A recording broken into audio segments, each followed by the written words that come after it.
శ్రీకాళహస్తిలోని ఓ private కళ్యాణ మండపంలో ప్రధానమంత్రి నరేంద్ర మోదీ జన్మదిన వేడుకలను నిర్వహించుకున్నారు.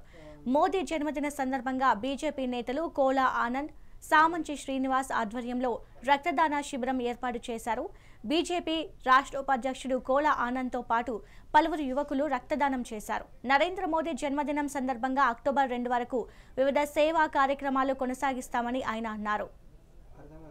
విశ్వకర్మ జయంతి, అదే విధంగా ప్రపంచ నాయకుడు, భారతదేశాన్ని ప్రపంచ చిత్రపటంలోనే ఒక అగ్రగామి దేశంగా ముందుకు తీసుకెళ్తున్న మహానాయకుడు, ప్రియతమ ప్రధాని శ్రీ నరేంద్ర మోడీ గారి యొక్క జన్మదిన సందర్భంగా శ్రీకాళహస్తి పట్టణమునందు మెగా రక్తదాన శిబిరాన్ని ఏర్పాటు జరిగింది.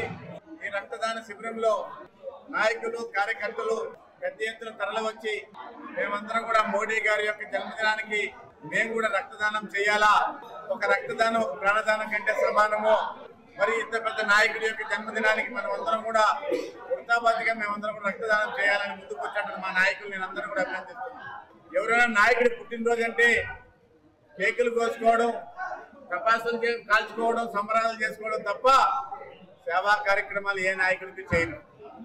ఈ మాసం 17 సెప్టెంబర్ 17 నుంచి అక్టోబర్ 2 గాంధీ జయంతి వరకు కూడా భారతదేశం అంతా కూడా సేవా పక్షోత్సవాలు జరుగుతున్నాయి.